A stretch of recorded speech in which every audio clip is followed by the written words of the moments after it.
میرے عزیزو روزہ بچاؤ اپنے ہاتھ سے، اپنی زبان سے، اپنی آنکھ کے حیا سے. یہ نہ ہو روزہ رکھ لیا آنکھ کی بے حیائی ہوئی. رسول اللہ صلی اللہ علیہ وسلم کی خدمت میں بیٹھنے والا کون ہے؟ سالبہ بن عبد الرحمن رضی اللہ عنہ ہے. رسول اللہ صلی اللہ علیہ وسلم کے ہر وقت پاس بیٹھا، اللہ کے نبی کے پاس بیٹھا کرتے تھے. کوئی کام حضور علیہ السلام کو ہوتا، سالبہ جی یا رسول اللہ جاؤ میرا کام یہ کر کے آؤ. ایک دن سالبہ بن عبد الرحمن مسجد سے نکلے، مدینے کی گلی میں گزرے، ایک مکان کا دروازہ کھلا ہوا تھا. اچانک یوں کر کے اندر نظر پڑ گئی، کسی غیر محرم پہ نظر پڑی. فوراً انا للہ و انا الیہ راجعون پڑا، دیوار کے سہارے کھڑے ہو گئے. کہ سالبہ تو نے کیا کر دیا؟ جس آنکھ سے رسول اللہ کے چہرے کی زیارت کرتا ہے، یہ آنکھ تیری غیر محرم پہ کیسے چلی گئی؟ اے سالبہ تو اپنے آپ کو سزا دے، تیرا وجود مدینے میں رہنے کے قابل ہی نہیں رہا ہے. ادھر حضور علیہ السلام انتظار کر رہے ہیں، سالبہ کہاں چلے گئے؟ ادھر انتظار ہو رہا ہے میرا، سالبہ کہاں چلا گیا؟ ایک دن گزرا، 2 دن، 3 دن، 4 دن گزر گئے، حضرت سالبہ کا پتہ ہی کوئی نہیں. علماء کرام نے فرمایا 40 دن کے قریب گزر گئے. 40 دن سالبہ نہ گھر میں، نہ گھر والوں کو پتا، نہ رشتہ داروں کو پتا، نہ مسجد والوں کو پتا. اللہ بھی بڑا کریم ہے، اس کی قدرت کو وہی جانے، اس کی حکمت کو. جبرائیل علیہ السلام بھی آ کے بتا سکتے تھے، لیکن اس کی غفور الرحیمی کو کون دنیا کے اندر ظاہر کرتا. 40 دن گزر گئے. آپ نے فرمایا میرے عمر، کجی یا رسول اللہ. آپ نے فرمایا میرے سلیمان فارسی، کجی کملی والے جاؤ میرے سالبہ کو مدینے کے گرد و نواح میں تلاش کر کے لاؤ. یہ میرے عزیزو جب مدینے سے باہر نکلے، آواز دے رہے سالبہ سالبہ، لیکن سالبہ کو کسی کو کیا پتا 40 دن ہو گئے روٹی کا ٹکڑا ہی نہیں کھایا، کپڑے بھی پھٹ گئے، جسم کے اوپر خشکی کے نشان پڑ گئے.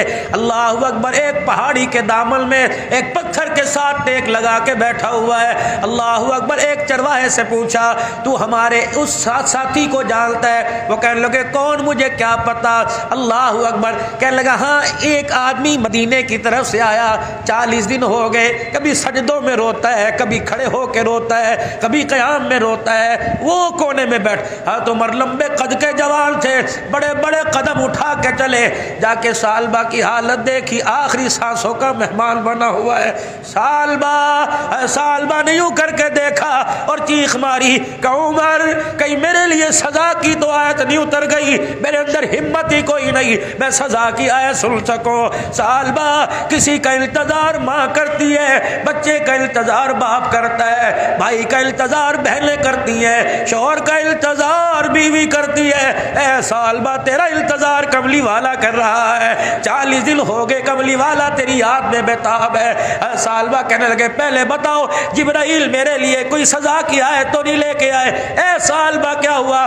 عمر تو میرے ایمان سے واقف ہے، تو میرے خاندان سے واقف ہے. اللہ کی عزت کی قسم میں نے جان بوجھ کے نگاہ نہیں اٹھائی. اچانک مدینے کی گلی کا دروازہ کھلا تھا، میری نگاہ پڑ گئی. عمر اس نگاہ کو آنکھ کو سزا دے رہا ہوں، رسول اللہ کا چہرہ تو دور کی بات ہے، سالبہ تیرا وجود مدینے میں رہنے کے قابل ہی کوئی نہیں رہا ہے. تو عمر کہنے لگے میری بات مان، تجھے حضور بلا رہے ہیں. سالبہ کہنے لگے عمر مجھے بتا مدینے میں یہ نماز کس وقت ہوگی؟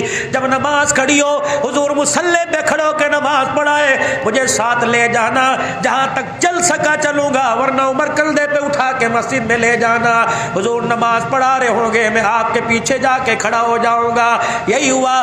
سلیمان فارسی حضرت عمر سارا دے کے مسجد نبوی میں لے گئے. اللہ کے نبی صحابہ کی صفیں بندی پڑی ہے، رحمت دو عالم علیہ السلام نماز پڑھا رہے ہیں. اللہ اکبر. سالبہ مسجد میں پہنچے، اللہ اکبر کا رسول اللہ صلی اللہ علیہ وسلم کی زبان پر یہ آیت آئی یا ایھا الانسان ما غرک بربک الکریم. حضرت سالبہ کی چیخ نکلی اے میرے بندے بتا تو صحیح کس وجہ سے اپنے رب سے دور ہو گیا؟ اگر غلطی ہوئی تو میرے پاس آ جاتا، اگر غلطی ہوئی تو مجھے رو کے دکھاتا. ماں باپ کو اولاد پہ رحم بعد میں آتا ہے، خدا کو بندے پہ رحم پہلے آ جاتا ہے۔ بس غش کھا کے زمین پہ گرے، برادری والے رشتہ دار اٹھا کے گھر لے گئے۔ سلام کے بعد رسول اللہ صلی اللہ علیہ وسلم کو اطلاع ملی تیرا سالبہ آیا، یہ سن کے زمین پہ گر گیا۔ اللہ کے نبی صلی اللہ تعالی علیہ وسلم سالبہ بن عبد الرحمن کے گھر تشریف لے گئے۔ آپ نے فرمایا سالبہ آنکھیں کھول کے دیکھی، اللہ اکبر، جسم سے جان نکل چکی تھی، حلق میں سانس پھنسی ہوئی تھی۔ اللہ کے نبی نے سالبہ کا سر اٹھایا، اپنی گود میں لے لیا۔ حضرت سالبہ نے اپنا سر اٹھایا، پھر زمین پہ رکھا اور اپنے گال کو فرش پہ رگڑنا شروع کر دیا کہ یا رسول اللہ سالبہ سے غلطی ہو گئی، یہ سر تیری جھولی میں لیٹنے کے قابل ہی نہیں رہا ہے۔ رحمت دو عالم نے پھر سر اٹھایا کہ کملی والے آخری سانس ہے، اتنی تو تسلی دے دے، کیا میرا رب میرے سے راضی؟ کملی والے آپ میرے سے ناراض تو نہیں؟ حضرت عبداللہ بن جابر کہتے ہیں میری آنکھ دیکھ رہی تھی حضور کا آنسو آنکھ سے نکل کر سالبہ کے چہرے پہ گر رہا تھا۔